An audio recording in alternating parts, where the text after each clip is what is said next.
Friday's incredibly important vote on assisted dying and what it means for people with anorexia, plus why Kate, the Princess of Wales, has suddenly had to pull out of Ascot. It is not a trivial day. Join me after the news.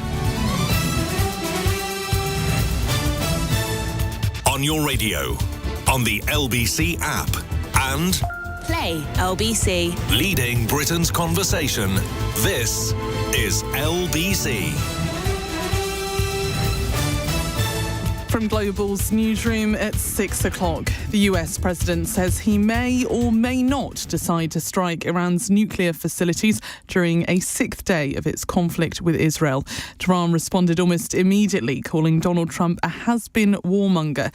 It rejects Israel's claims it has a secret weapons program. Security analyst Dr. Efat Sofa has told LBC the regime has met its match.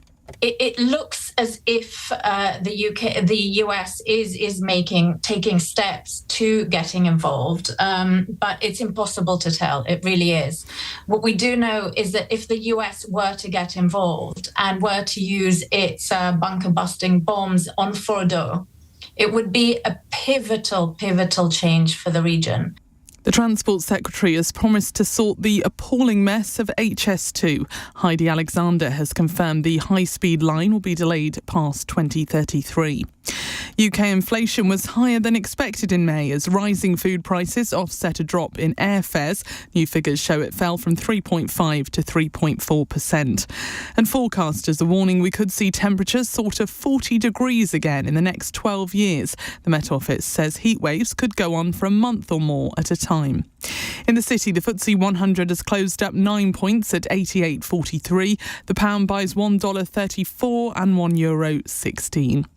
LBC weather staying dry and settled tonight for much of the UK. Some patchy light rain for the Western Isles, a low of 5. From Global's newsroom for LBC, I'm Amelia Cox.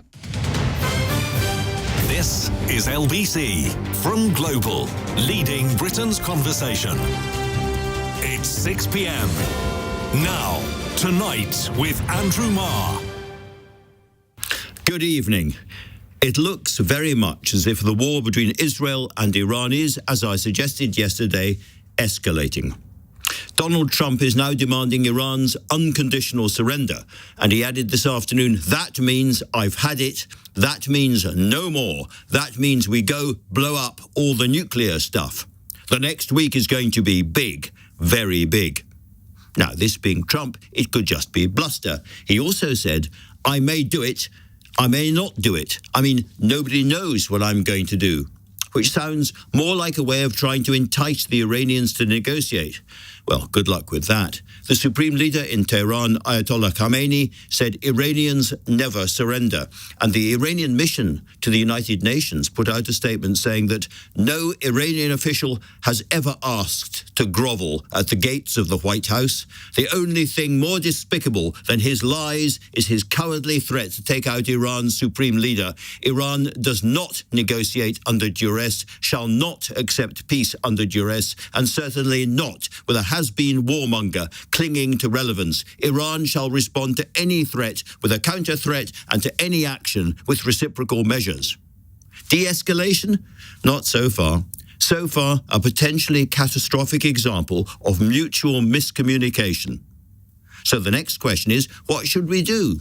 Keir Starmer has been meeting with senior ministers and advisers this afternoon, and the government is not denying that Israel, however unpopular it is right now, might be sent British missiles to help protect itself. There's a huge choice there for the Prime Minister, and politicians are still worried, as I argued yesterday, that there's a danger of repeating the dreadful mistakes of the Iraq War. Here is the Deputy Liberal Democrat leader, Daisy Cooper, in the Commons earlier on. In 2003, we Liberal Democrats were incredibly proud to lead the campaign against the Iraq War, a war in which the UK blindly followed the US in a move which was not backed by the United Nations. In light of reports that President Trump is seriously considering joining the war between Israel and Iran, launching a US strike against Iran's nuclear facilities, can the Deputy Prime Minister confirm that if President Trump does do this, that today's Labour government will not blindly follow the US into war again? And the Deputy Prime Minister rather dodged that. Whatever the horrors in Gaza, no mainstream British politician could countenance the eradication of the State of Israel, and there'll be a very strong lobby inside the Labour government for defensive help for Tel Aviv, even though it was they who took the initiative in this fresh conflict. How much pressure, therefore, is the Labour Party under to provide military help?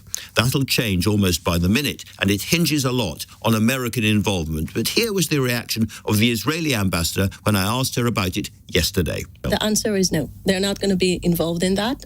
In the past, they were great partners of part of the defence coalition.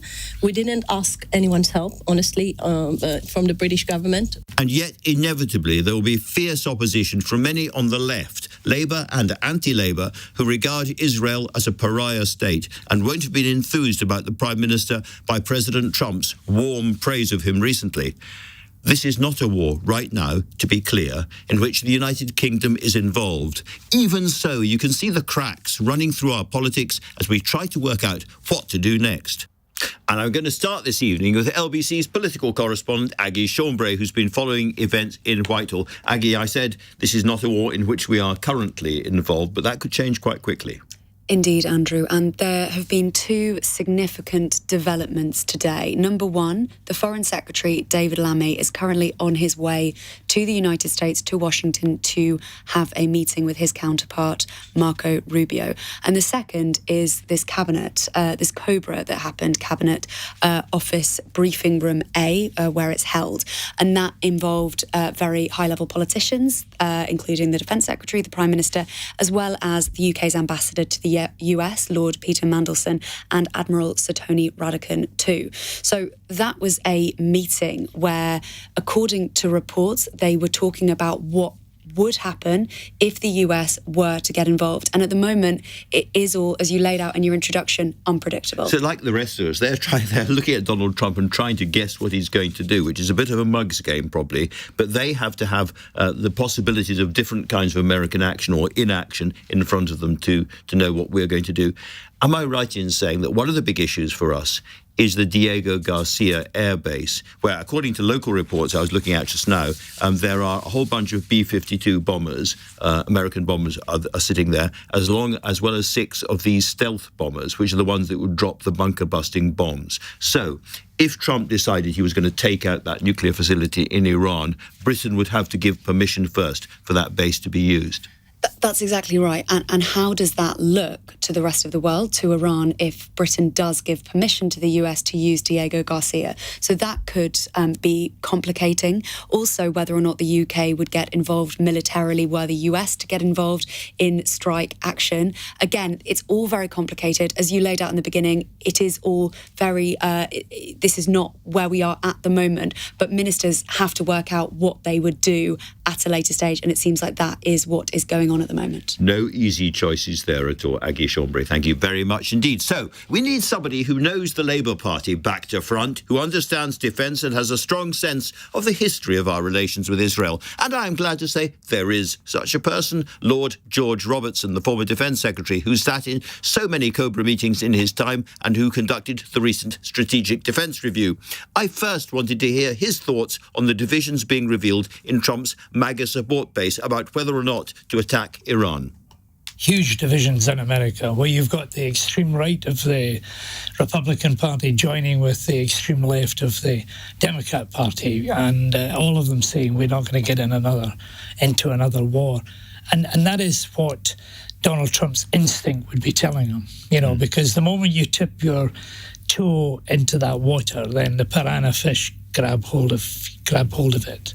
And I think he knows that, and he's well aware of that, and he's made lots of noises about not getting involved in some war. But maybe if you want to get a deal, if you want to get the mullahs in Tehran to give up their nuclear ambition, and that must be what he's trying to get at the moment, then you've got to get as close to making a real threat as you possibly can. But so there's a high-stakes game of international poker going on at the moment, and nobody knows where it's going to end. That's very interesting. And going close to the edge seems to be what Donald Trump is doing this afternoon in his language about blowing up the nuclear stuff and the rest of it. He is pushing it right to the edge. And the question is whether the Iranians understand what's going on or whether they simply take the huff. Well, it depends on what they want. The Iranians don't want to be attacked by America. They don't want America back into the Gulf generally.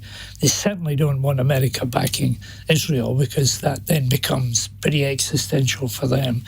So they've got a canny game that they need to play at the present moment.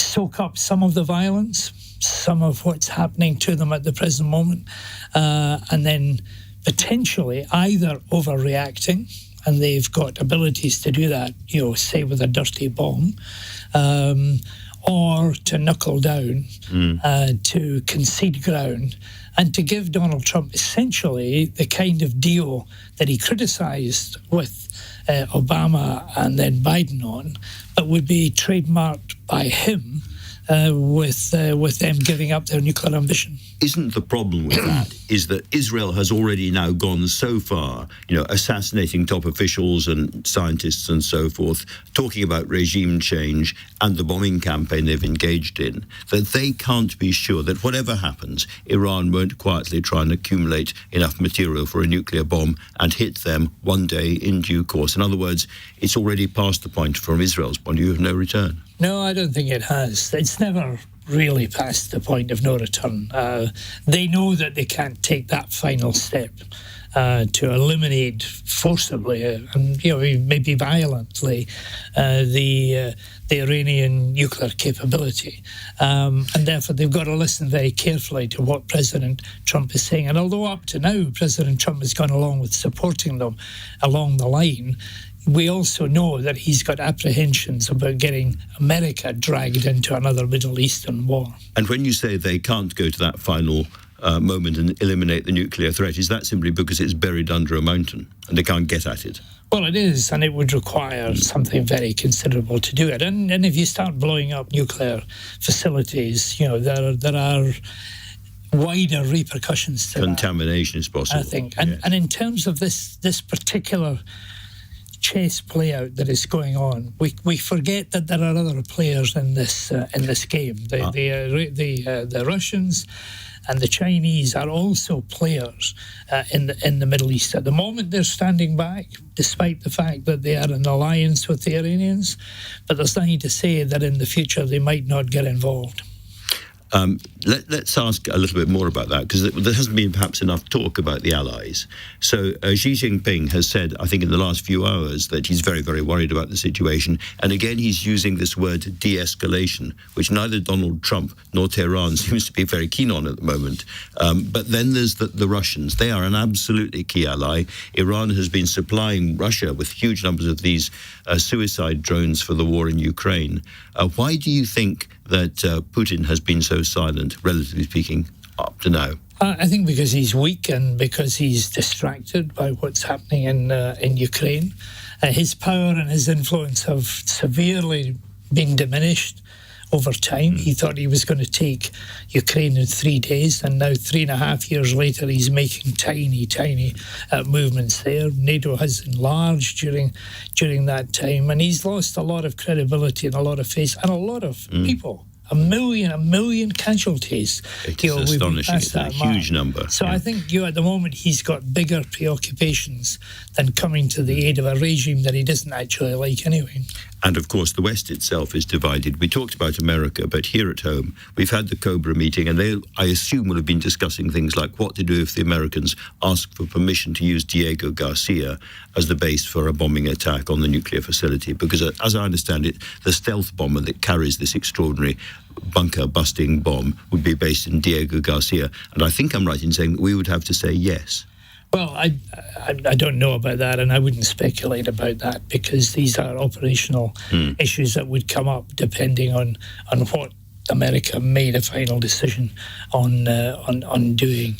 So I think that's in the realms of speculation at the moment. OK, well, let's turn to the politics. And if I can ask you to take your military expert hat on and put the political one back on, because this is a very, very difficult series of decisions for Keir Starmer, depending on what he's asked to do, because there will be a very strong instinct, I think, through quite a lot of the Labour government and the Labour Party, that in the end, whatever's happened in Gaza, we have to support Israel. It's been a long-standing alliance. And if there is an existential threat to Israel, then we have, of course, to be standing beside them. And if that means helping them with missiles or anything else, that's what we have to do. But on the other hand, of course, as you know, there's the very, very strong Gaza-related hostility to Israel. Lots of people in the Labour family who now regard Israel as a kind of pariah state. So just talk us through the politics of this from the Prime Minister's point of view. Well, the politics are complicated. And I think Keir Starmer will do what he thinks is right. Up to now, he's basically ignored some of the tensions and some of the sort of unasked for advice that he's had from various elements in the party, and he's got a considerable brain. He's managed Donald Trump in a way that most other leaders didn't manage to do. He's been able to sort of dominate a lot of the international crises that are going on just now. So I think he's not going to be affected by the short term. But there are tensions. Fair to say that he's instinctively pro-Israel. He is, as you would be, as one would be, because that's the only democracy in the region. And the Iranians have a declared policy of eliminating Israel from the face of the earth. So in these circumstances, there are good guys and there are bad guys. And Israel, whatever its problems at the moment and whatever reservations people have, and lots of them do, even friends of Israel have these reservations, the fact is that it is a country that is beleaguered and threatened. Do you share the worries of people in the Labour Party about us getting involved? In other words, not just the moral questions about the way Israel has behaved in Gaza, but also the prospect of us being a declared foe of the Iranians, given how many of their sort of sleeper cells and so forth are around the West, and the kinds of things that they might do to us if we were part of the alliance against them.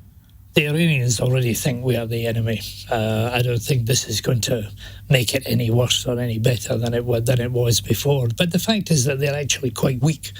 Not only weak in terms of what the damage that has been done to them by the Israelis this time round, and that is quite remarkable. This is quite devastating, the effect that it's had. But up to now, it is also weak. It's weak internally, deeply, deeply divided, with a population that does not approve and who will, at the moment, maybe rallying round the flag, but will only do it for a very short period of time, and know that this has been visited on them by the mullahs. And yet, an awful lot of this is quite like what happened before the Iraq War. And that went very, very badly wrong in terms of what happened afterwards, the civil war, the division of Iraq. And, Iran is also a very divided country in terms of its ethnic groups and so forth. We can't be sure what would happen in Iran if the mullahs fell. Well, that's why Keir and others are not talking about regime change, although I think there's a lot of concern about the way in which the mullahs have directed their attention over the years. It's quite tantalising, isn't it, the way, Lord Robertson? Because on the one hand, nobody wants a full-scale war. Everybody's worried about what the Americans might or might not do. On the other hand, removing the nuclear threat from the Middle East that Iran has posed, and possibly having a more democratic, more acceptable regime there is a huge prize. Well, we'd all like to see the nuclear threat eliminated, and President Biden and President Obama actually came to an agreement torn up by Donald Trump. Now, he seems now to be interested in achieving it in a different sort of way, and maybe then qualifying for the Nobel Peace Prize. But I think we can all go along with that ambition, because a nuclear-armed Iran in the Middle East is not just a danger to its neighbours and to Israel, it's a danger to the rest of the world. Lord Robertson, thank you very much indeed for coming in. The government's bracing for a wave of rebellions led by 50 Labour MPs over its controversial welfare bill. I'll be speaking to one backbencher calling for a serious rethink on cuts to disability and PIP payments, but the time now 6:19. Weekdays from 7 a.m. So we don't know how many and we don't know the cost. Straight to the point. Tell you what they're laughing at, those two. They're laughing at the law and we're letting them. Nick Ferrari at breakfast on LBC. Inexcusable, shambolic failure. Listen on Global Player or the new LBC app. Download it now from your app store. LBC.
Play.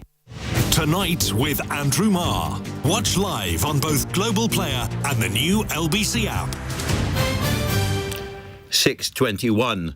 And next to the potentially biggest parliamentary challenge to Keir Starmer's government so far. Scores of Labour MPs, perhaps more than 50, are desperately upset about proposed cuts to welfare payments for the sick and disabled. And yet, with the bill for this rising incredibly fast and the numbers of people claiming personal independence payments still going up even after these changes, the Prime Minister has remained steely.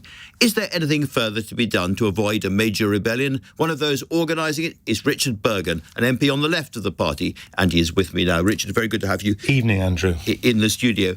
They put on the face of this bill published today various, as it were, concessions. In other words, the transition for people losing personal independence payments will be the longest ever. And they're also suggesting that there's a series of protections for people with serious illnesses. They won't be constantly reassessed. That's not enough to turn you against the bill. Apart from the extension of the time someone gets still getting PIP after they've been told they'll be losing it, all the other so-called concessions were already in the Green Paper. The reality is the government hasn't listened.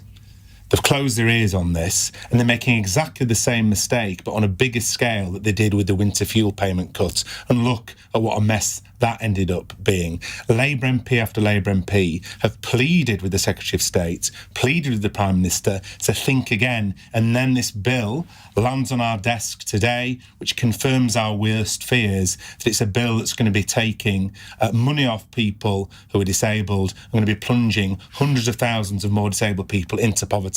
The government should have listened, but they're ploughing on.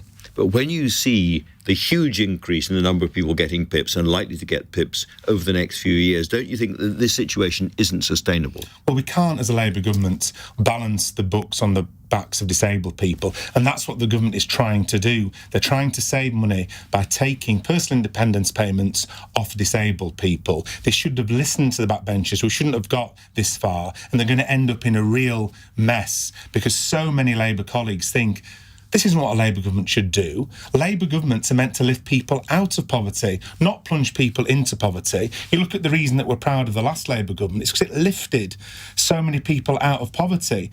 Yet it seems that this Labour government is going to mark a year in office by pushing through a bill which is going to mean that 500,000 extra people are going to be relying upon food banks. That's not what we got into politics to do as Labour people. Will they be able to push it through? You previously described on this programme the coming rebellion as the mother of all rebellions. In numerical terms, I just used the phrase scores of MPs. What is the number that you think are really, really unhappy with this and might rebel? Well, even a few weeks ago, 100 colleagues had put their name to expressing severe concerns about this measure and asking the government to think again. And that's before we've reached this point where the bill's published and where disabled people and constituents are pleading with their MPs to vote against this. And what I would say is that this, if the government presses on, this will hang like a millstone around the necks, not just of the Labour government, but of every single Labour MP who either votes for it or sits on their hands and abstains, because it's going to be raised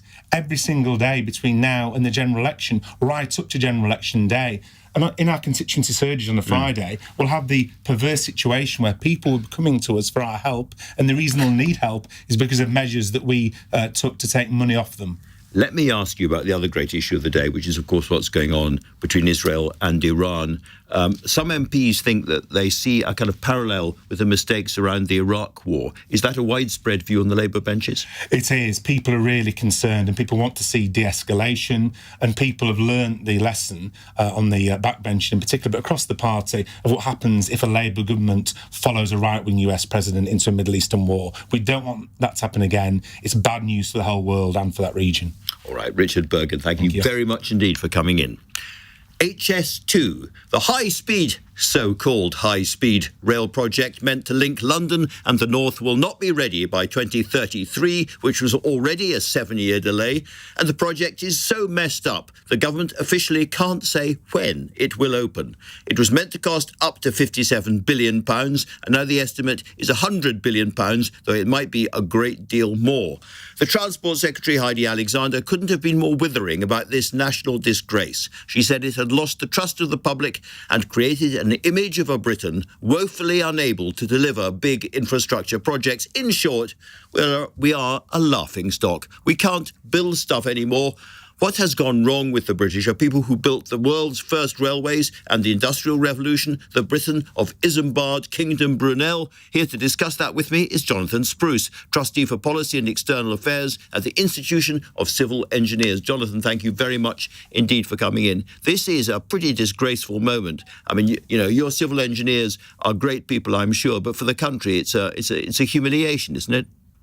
Good evening, Andrew. Yeah, it's disappointing. It absolutely is that we've ended up in this situation.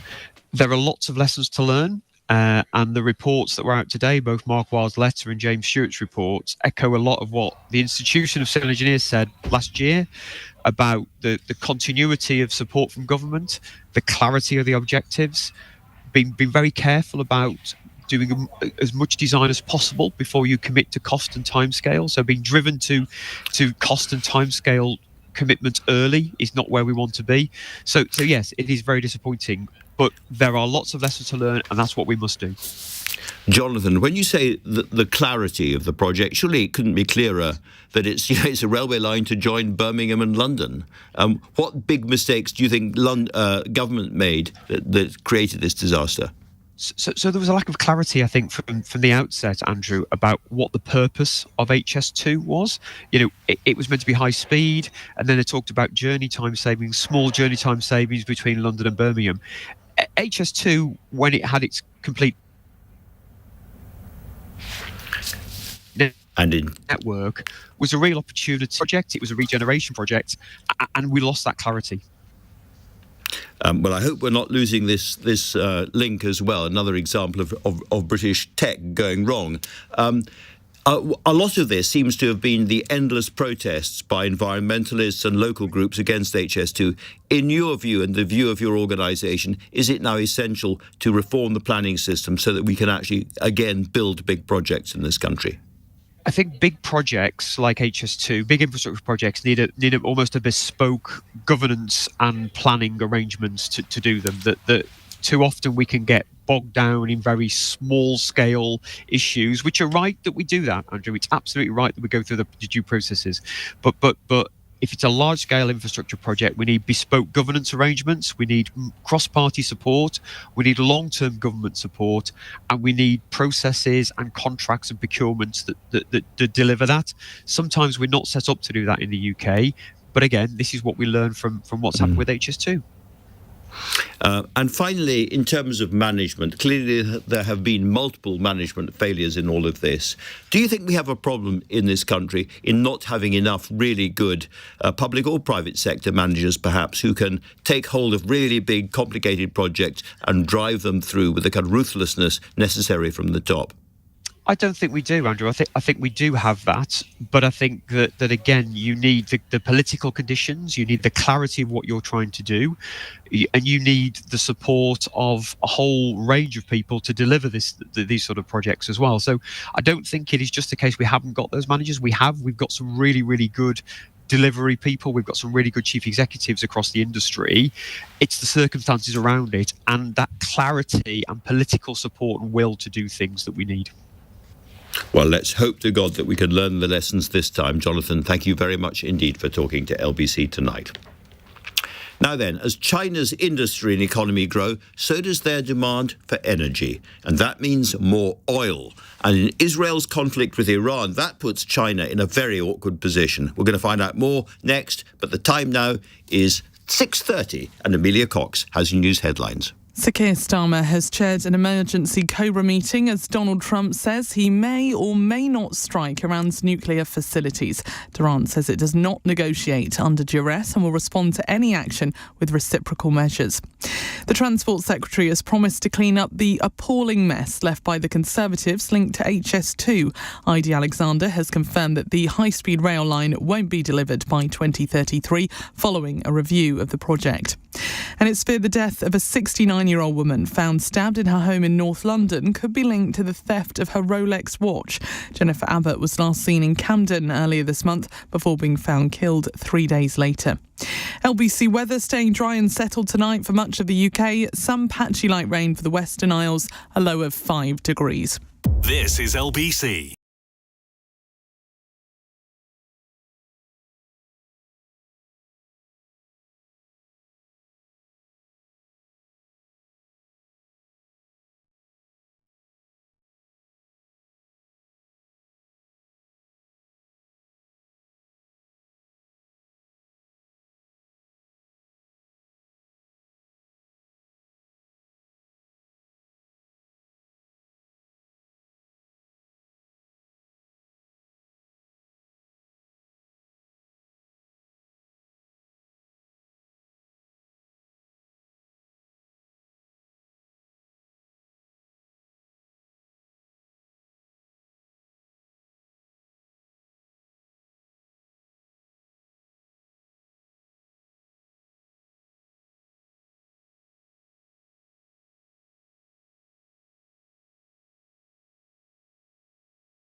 Or over. This is LBC. Message Andrew Marr on WhatsApp now on 0345 6060 973.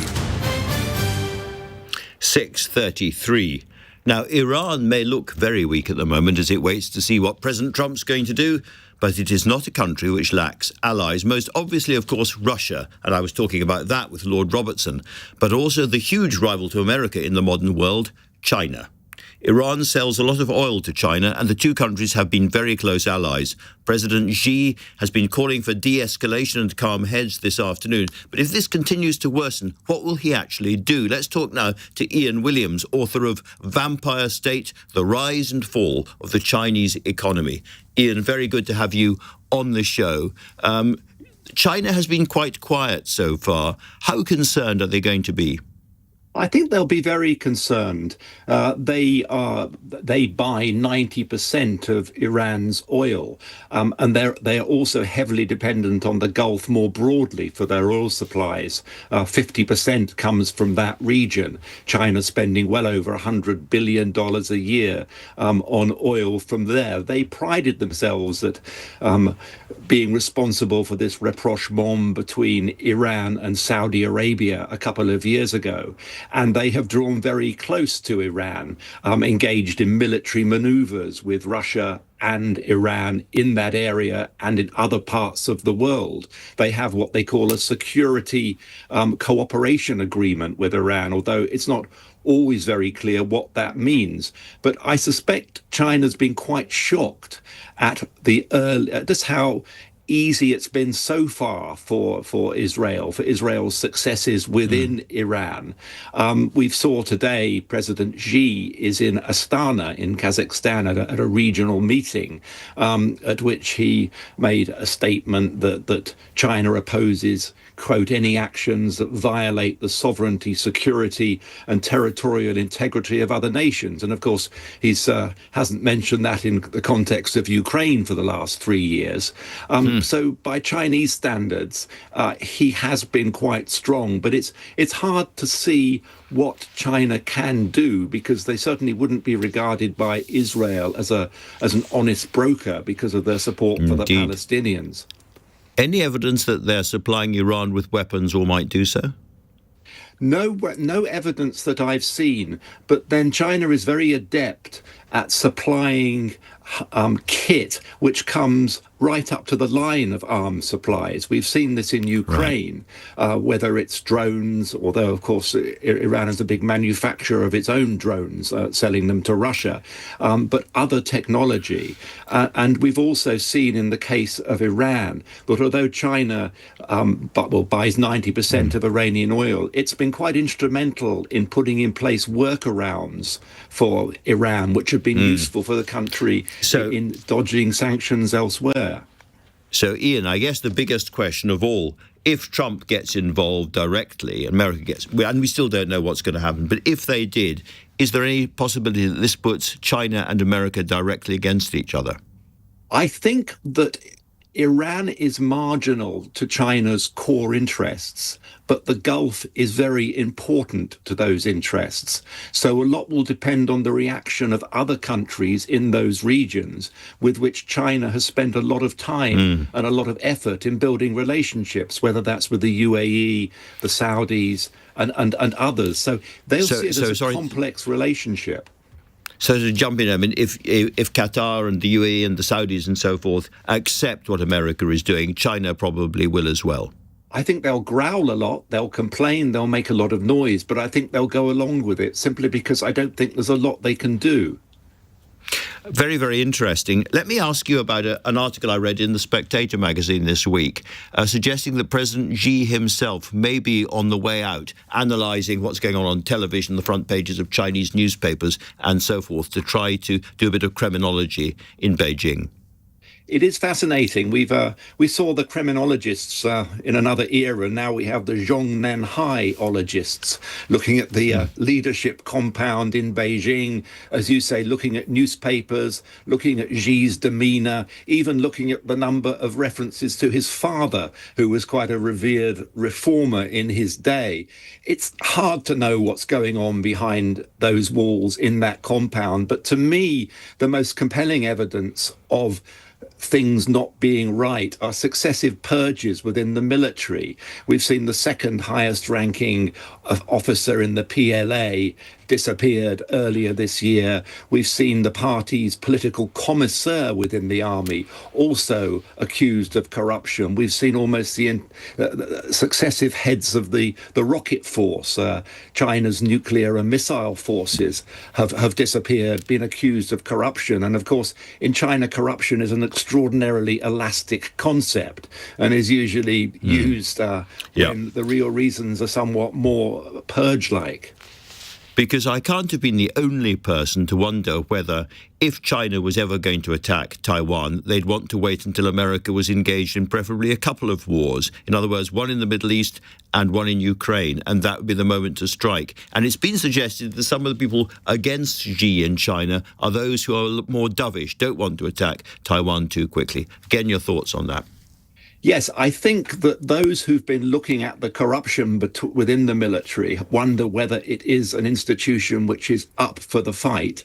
And I believe that there are those in the military who feel that China is not ready, and the date that is being forced upon them by Xi, he's talked about 2027, is too soon. And it's also notable that Israel and Ukraine have shown some really innovative ways of using drones and getting behind the defenses of their rivals and their enemies, which many people in Taiwan are also watching and looking at very carefully to learn their own lessons about how to compel a bigger aggressor.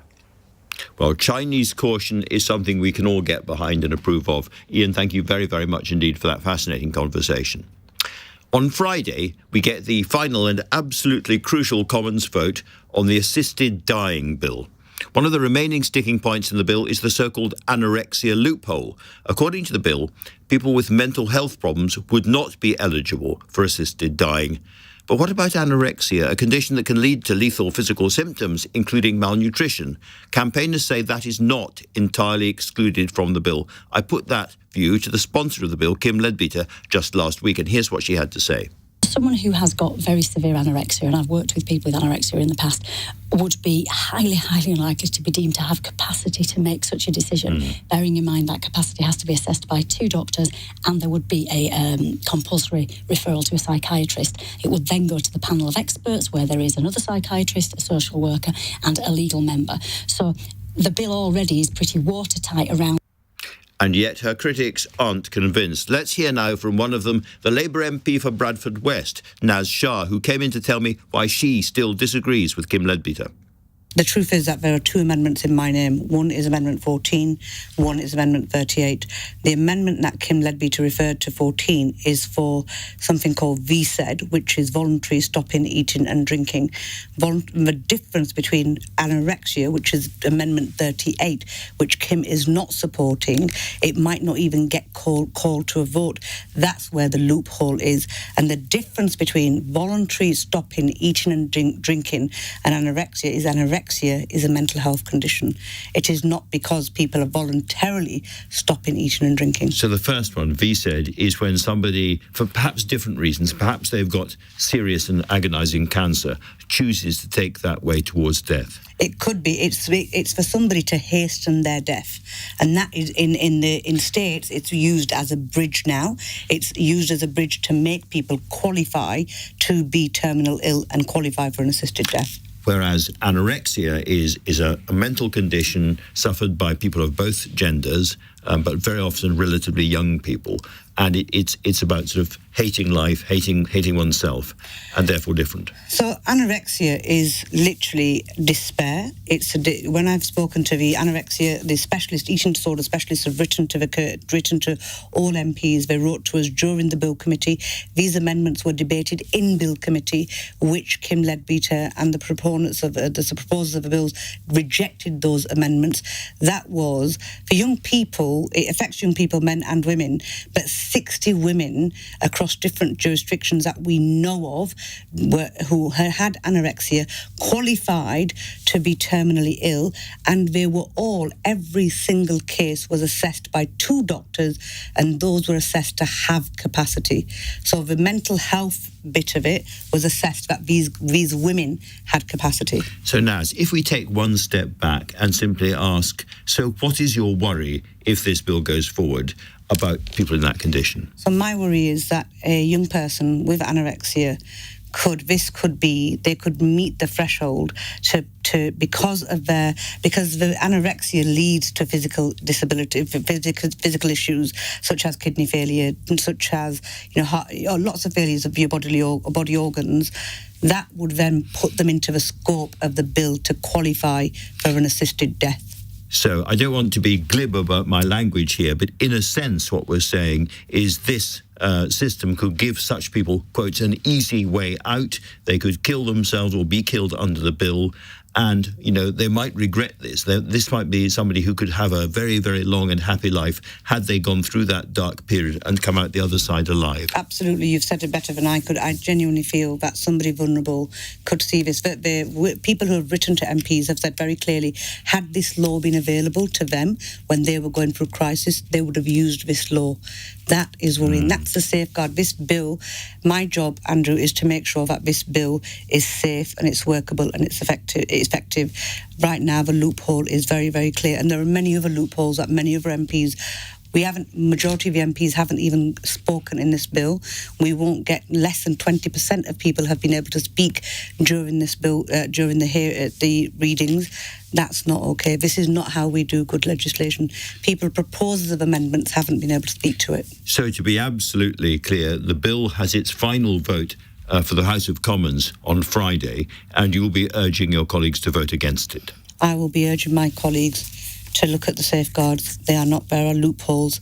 We cannot pass this bill with loopholes which could potentially risk people's lives, vulnerable people's lives. No.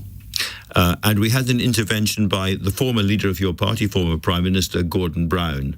Has that had a big impact, do you think, on Labour MPs? I think it has, because ultimately the bottom line is we are not voting on the principle of assisted death.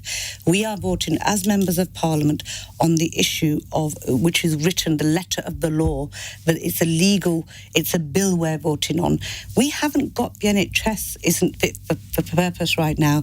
We have inequalities across the country, postcode lotteries when it's the expected time of, expected living, between north and south divide. Palliative care is a postcode lottery. 100,000 people don't access palliative care, and depending where you live, you might get good quality palliative care. We can't fix that. Make no mistake, resources will be taken from the NHS, from those services that we are saying we need, and they will go towards this service. And the Health Secretary this week has said this hasn't been costed. They don't have the funding. If you can't fix palliative care, how can we have a service which is to help people through their end of life, through them for really, very terrible, really sensitive times for their families, for them, and then offer a service on the NHS? It doesn't make sense, and genuinely, it is not even the principle. The bottom line for me is this bill safe?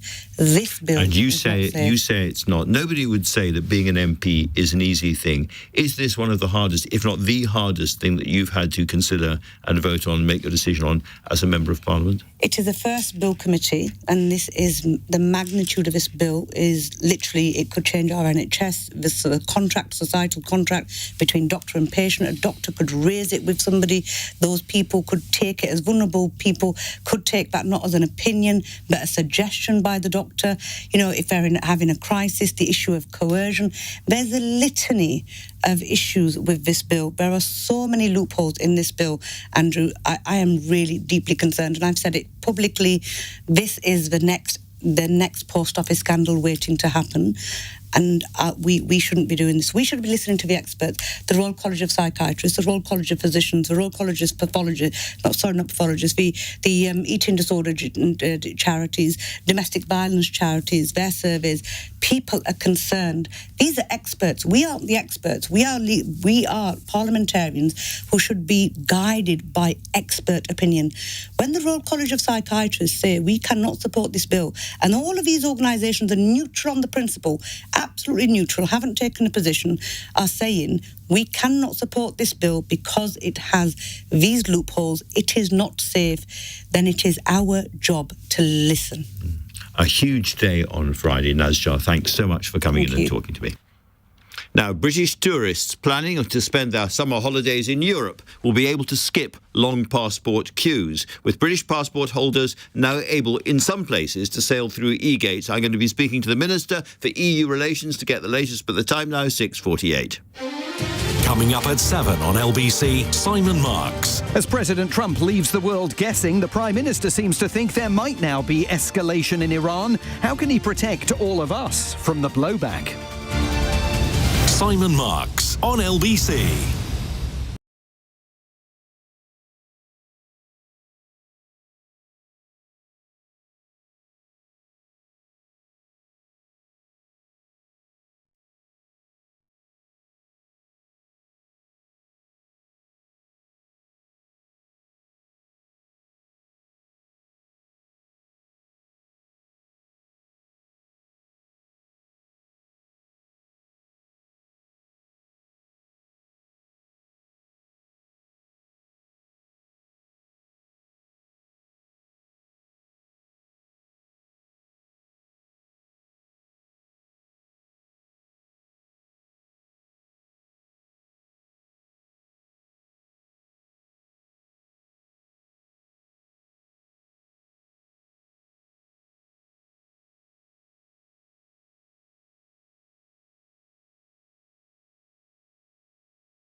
self.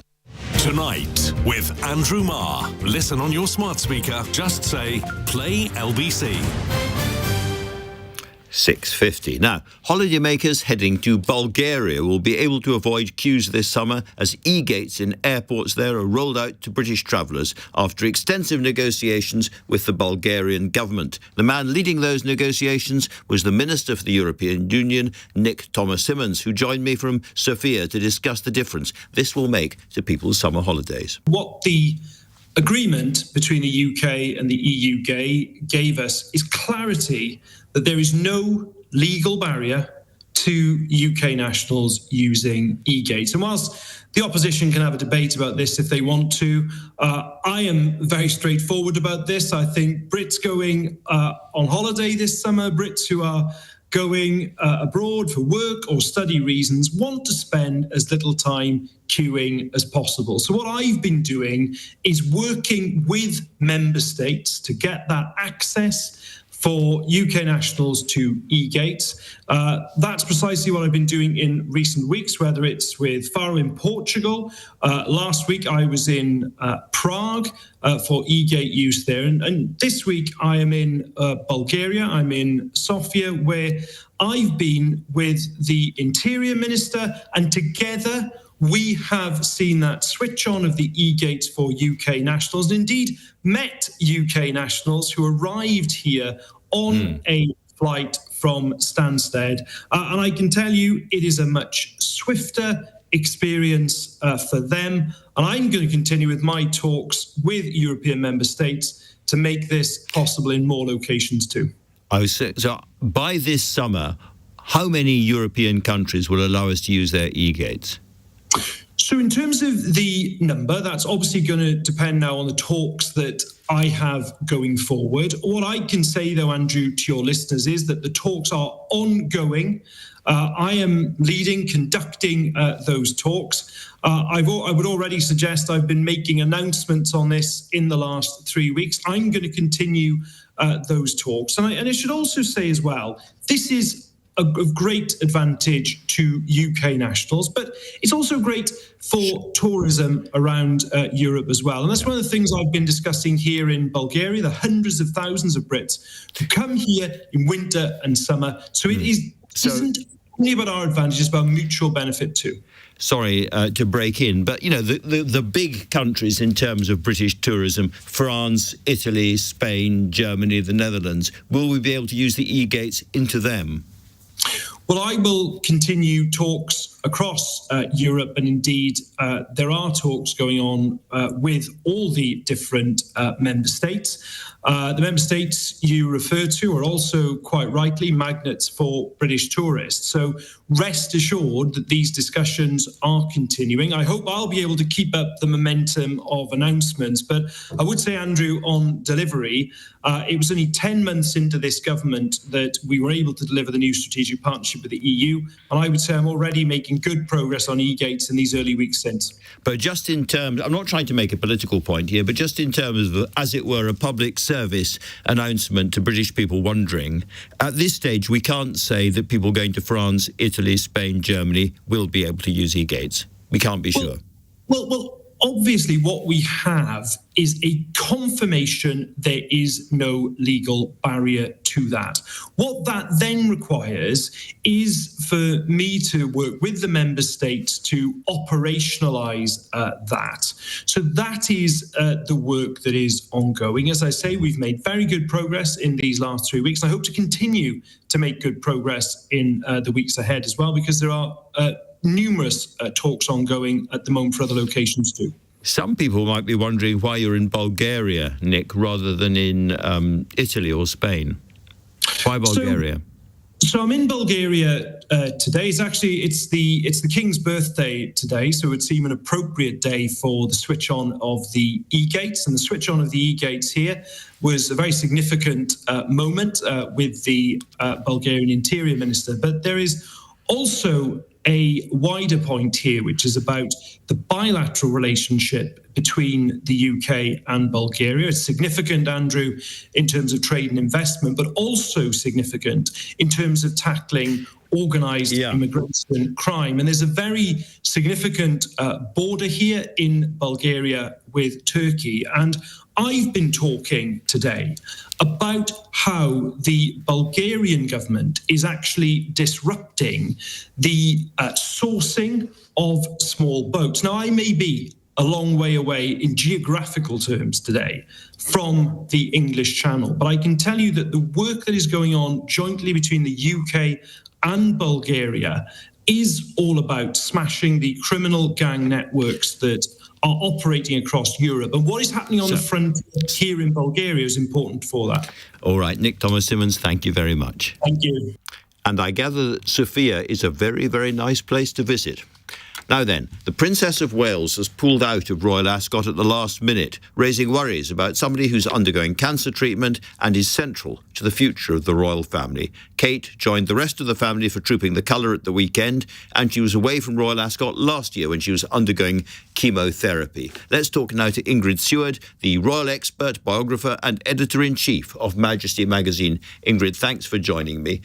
This is a lot of people who watch the royal family are slightly shocked and very concerned that she has pulled out at the last minute from Ascot. Well, it was very last minute because she was on the list of royal family to be in the carriages, with her husband, the Prince of Wales, and today was the Prince of Wales Stakes where he's giving a prize. So it's a big deal for them, but Catherine has, in her own words, found a renewed strength after her illness. And she says that she listens to her body. And if she's not feeling great, she'll just rest. And I'm sure that she really wanted to go to Royal Ascot. Her mum was there. She loves racing. Her mother had racehorses.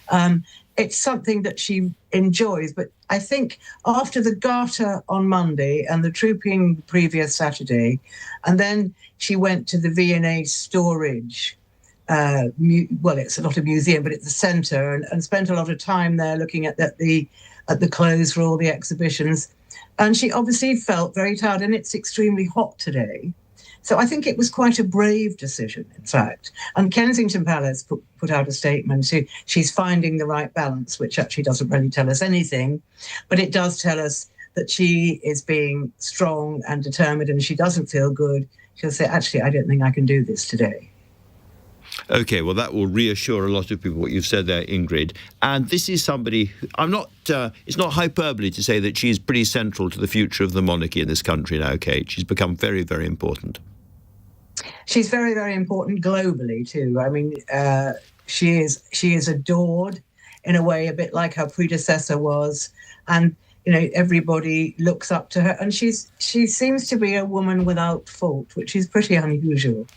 And I think that she is very important. People can see that she's a really good mum, and she puts her children before royal duty, which was something that our late Queen was never able to do. And certainly the King would have encouraged her to do this. To do that, yes. Ingrid, thank you very, very much indeed for that. If you missed any of today's show, you can listen back on Catch Up on both Global Player and the LBC app, where you can read and watch the latest from LBC. You can put your news categories into the order you want them. You can pause, you can rewind live radio, you can listen to a range of podcasts. Download the official LBC app for free from your app store now. Coming up at 10 on LBC, Ben Kentish. But right now, it's time for Simon Marks. Thanks, Andrew. Coming up tonight at 9, HS2, What a Horlicks. Mr. Speaker, I have to be honest, it's an appalling mess. Transport Secretary Heidi Alexander revealed the high-speed line connecting London with Birmingham will not be ready in time for 2033, and she won't dare estimate how over-budget the project will eventually be. How can this happen in a country that pioneered the railways? At 8, Cross Question. Your questions tonight for Labour MP Luke Charters, Conservative peer Lord Marland,